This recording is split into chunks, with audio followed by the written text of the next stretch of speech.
Pourquoi et comment faire une offre à durée limitée? Bonjour, je suis Sébastien, le marketeur français. Bienvenue dans cet épisode du podcast Entrepreneur Libre où vous allez découvrir pourquoi vous pouvez paradoxalement multiplier vos ventes avec une offre limitée dans le temps ou en limitant le stock de produits que vous vendez. Comment vous pouvez justifier votre offre tout en communiquant avec vos clients de façon éthique et également la technique la plus efficace pour déterminer quelle est la limite que vous devez placer sur votre stock de vente. Vous allez découvrir tout cela en 15 minutes chrono. Aujourd'hui, je suis avec Marc Murcia. Bonjour Marc. Marc est directeur du département commercial pour la société Tout Change. Et Marc et moi, nous faisons équipe pour ce podcast afin de vous apporter le meilleur de nos deux expertises, des perspectives différentes, mon expérience marketing d'un côté et l'expertise de Marc avec la vente et le contact client de l'autre côté. Alors, pour vous placer un petit peu ce podcast dans un contexte, en 2007, je dirigeais une société qui était une école de danse latine. J'enseignais la salsa et j'enflammais le centre-ville de Nantes du mardi au vendredi soir avec des cours de salsa cubaine, portoricaine et de bachata. Et j'ai constaté qu'en fait, autant les gens dansaient sur un rythme endiablé et s'amusaient et aimaient bien revenir au cours, autant les réinscriptions, je voyais qu'on approchait de la fin de l'année scolaire, on va dire, et que les réinscriptions pour l'année d'après ne s'enchaînaient pas du tout sur un rythme endiablé. C'est-à-dire qu'il y avait une inscription par-ci, une réinscription par-là, mais on approchait de la fin de l'année et je n'avais aucune certitude que d'ici la fin de l'année, j'allais atteindre mon objectif de nombre de personnes réinscrites en assurant donc mon revenu pour le premier mois de cours de septembre. Donc, j'étais un peu frustré par ça et je me suis rendu compte du vrai problème de fond. Je me suis rendu compte que puisqu'on pouvait s'inscrire à tout moment, eh bien, il n'y avait aucune raison de s'inscrire maintenant. Et c'est là que j'ai compris que je devais apprendre à faire une offre limitée, à limiter le timing pour s'inscrire et à limiter le nombre de places pour une offre spéciale pour que les gens se bousculent. Donc, dans ce podcast, nous allons vous expliquer comment faire et ce, juste après le générique.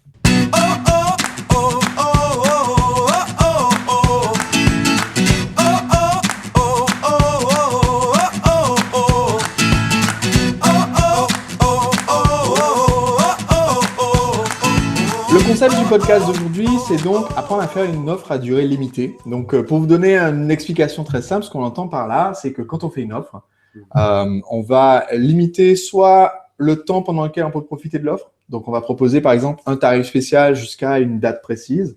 Ou alors, on va changer l'offre d'une façon ou d'une autre, par exemple en ajoutant des bonus, en modifiant quelque chose, en donnant quelque chose en plus. Et ce, soit en limitant dans le temps, soit en disant, ben voilà, seuls les temps de premiers clients peuvent en profiter. 25, 100 personnes, 150 personnes peuvent en profiter et après, on arrête cette offre. Donc, voilà ce qu'on définit comme étant notre offre à durée limitée. C'est quand même un petit peu paradoxal de se dire qu'on peut augmenter nos ventes en limitant la quantité finalement de produits vendus. Est-ce que tu peux peut-être creuser un petit peu là-dessus et nous en dire un peu plus? Alors, effectivement, je pense que ça crée un paradoxe parce que on va se dire, si je ne limite pas mes ventes, je vais faire le maximum de ventes qu'il est possible de faire puisque tous les gens qui veulent acheter vont pouvoir acheter. Alors que si je dis, il n'y a que 100 exemplaires disponibles ou j'ai que 200 places pour mon séminaire, eh bien, qu'est-ce qui se passe si j'ai 205 personnes qui veulent s'inscrire?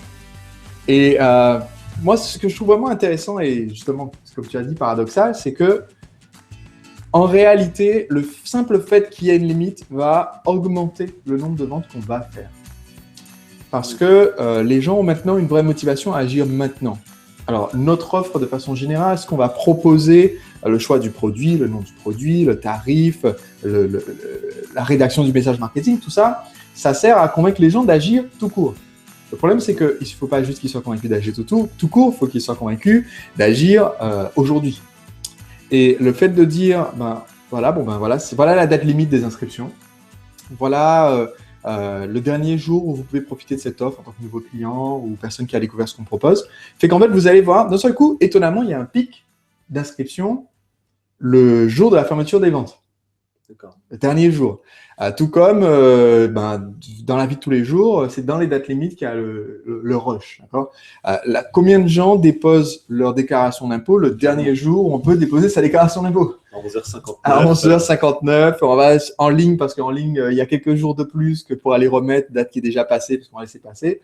Et là, en fait, on crée le même le même principe, en fait.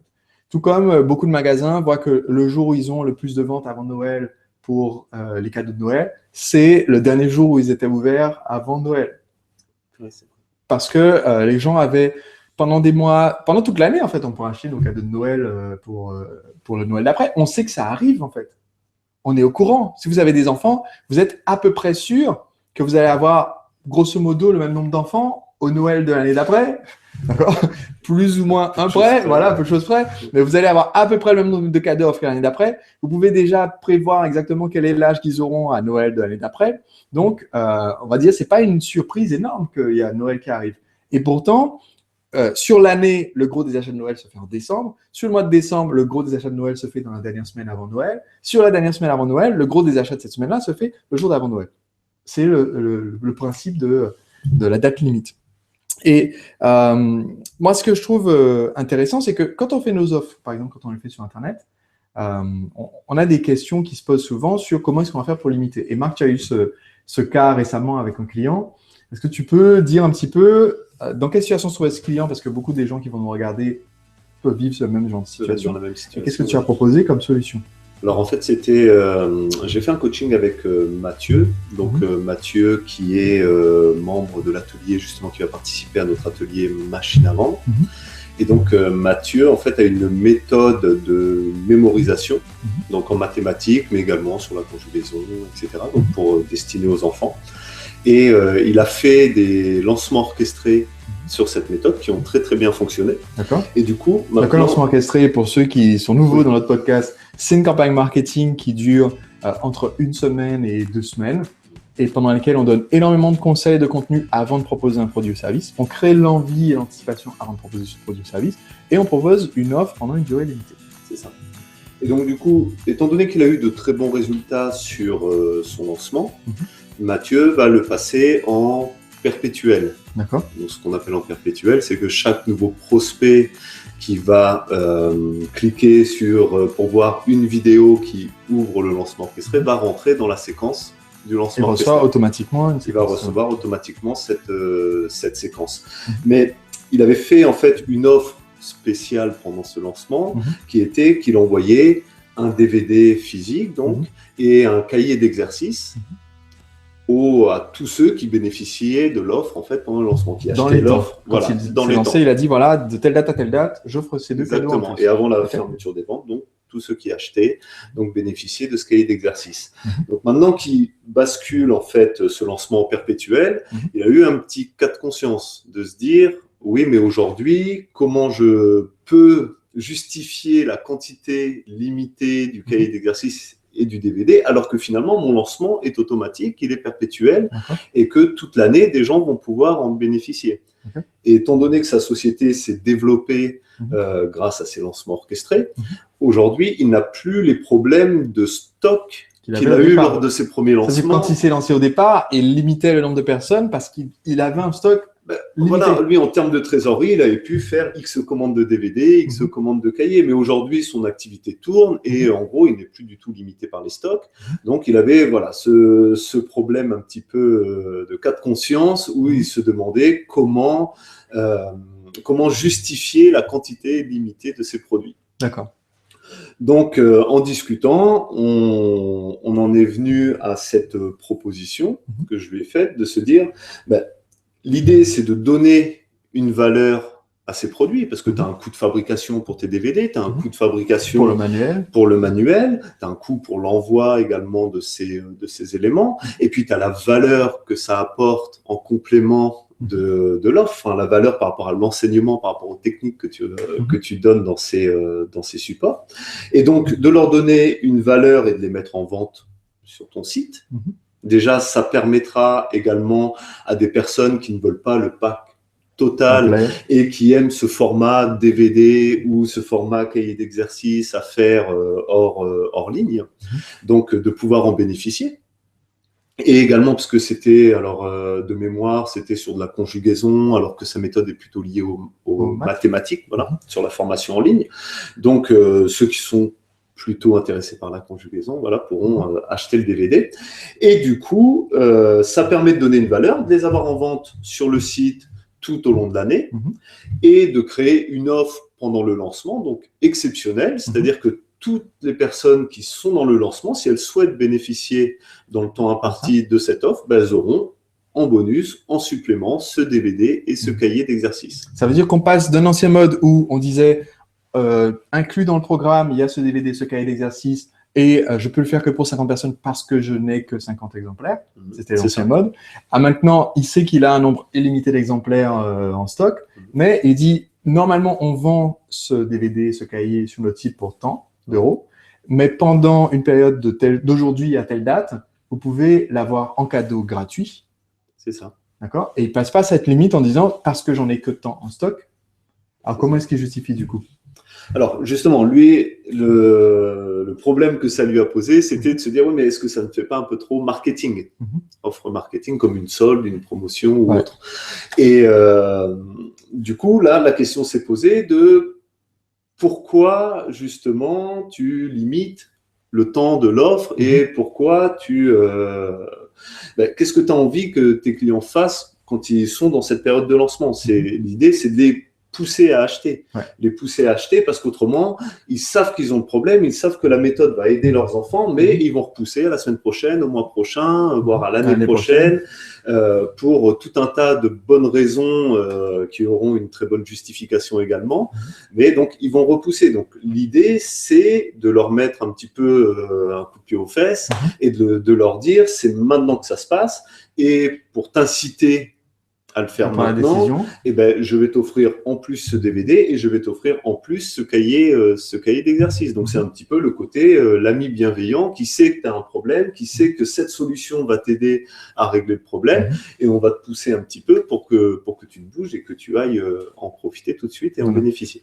Et donc là, on peut se permettre d'être transparent. C'est pas qu'on est complètement transparent. C'est pas qu'on met la pression aux gens, c'est qu'on leur dit, écoutez, je sais que ça peut vous aider. Et pour vous inciter à franchir le pas, pour vous faire vraiment une offre irrésistible, pour que ça soit tout naturel pour vous de le faire, je vais même rajouter un incentive de plus, un petit… voilà. Et je vais en rajouter un autre également. C'est ça. C'est vraiment être transparent sur être transparent sur l'offre qu'on fait et puis sur la manière dont on veut pousser les gens aussi à passer à l'action. Voilà l'idée. Alors… Donc justement, après, l'idée, c'est de se dire, comment placer la limite. Si je décide de placer une limite, pour moi, comme je disais tout à l'heure, le simple fait de mettre une limite fait qu'on va faire plus de ventes.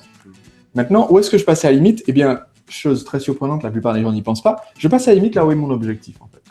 Donc, si je m'adresse à 400 prospects, mais je sais que je considérais que ça serait vraiment une très bonne opération commerciale que d'avoir fait 100 ventes, je passe pas la limite à 40 pour mettre la pression aux gens en disant vous êtes 400 mais il n'y a que 40. Non, parce que à 40, je serais déçu.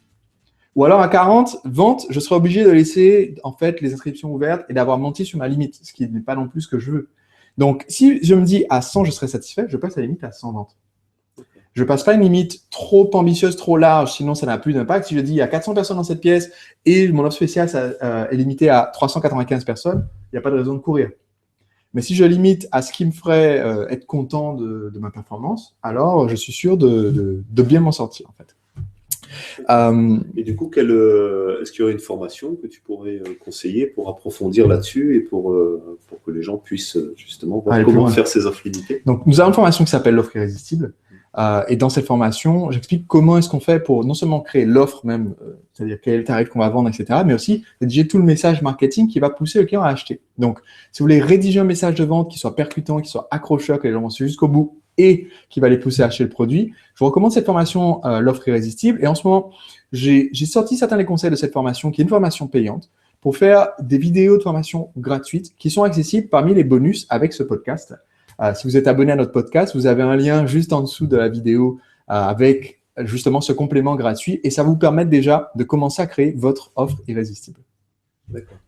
Alors du coup, pour finir, tu nous as le dénouement de cette histoire avec ton cours de salsa. Pour le cours de salsa, j'ai fait exactement ce que tu as conseillé à Mathieu de faire. En fait, j'ai créé un CD audio avec un DJ qui faisait de la musique latine. On a créé un CD de mix de musique, le même genre de musique que les gens écoutaient pendant les cours.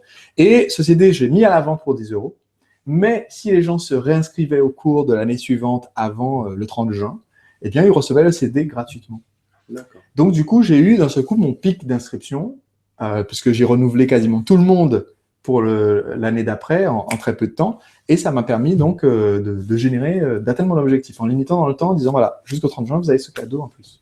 D'accord. Voilà. D'accord. Donc voilà, donc aujourd'hui dans ce podcast, vous avez découvert pourquoi vous pouvez justement paradoxalement augmenter vos ventes avec une offre limitée dans le temps, donc en limitant le stock de produits que vous proposez. Comment vous pouvez justifier cette offre tout en restant éthique, et la technique la plus efficace pour déterminer où placer justement la limite au niveau de cette offre. Donc la semaine prochaine, dans le podcast, on va partager avec vous des conseils sur le thème des partenariats. Comment lier des partenariats sur votre marché avec des entreprises qui vont vous aider à promouvoir vos propres produits et services. Si vous n'êtes pas encore abonné à ce podcast, il y a un bouton s'abonner, soit juste au-dessus, soit juste en dessous de ce lecteur. Cliquez sur le bouton s'abonner pour recevoir gratuitement le prochain podcast. Sur nos podcasts, j'offre des compléments gratuits en vidéo ou des documents ou des ressources supplémentaires à chaque fois. Et ce lien pour obtenir la ressource gratuite, il n'est pas sur YouTube, il n'est pas sur Facebook, il n'est pas sur SoundCloud ou iTunes. Il n'est disponible que si vous êtes abonné. Et l'abonnement est gratuit. Vous cliquez juste sur le bouton s'abonner qui se trouve avec ce podcast et vous recevrez les vidéos de formation, les compléments, tout cela par email en même temps que je vous envoie le podcast chaque semaine. Tout ce que vous avez à faire donc, c'est de vous abonner maintenant. Le podcast d'aujourd'hui est sponsorisé par Myriam Hoffman, conseillère en images. Vous pouvez découvrir le site de Myriam sur mameilleureimage.com, http://mameilleureimage.com. Myriam est une professionnelle avec de très longues années d'expérience et une très bonne expérience dans le détail de comment communiquer votre image et l'image que vous devriez communiquer à vos clients. Je vous la recommande vivement. Elle est membre de notre groupe Mastermind Les Agisseurs et c'est la sponsor du podcast d'aujourd'hui. On se retrouve très vite pour le prochain épisode de Entrepreneur Libre.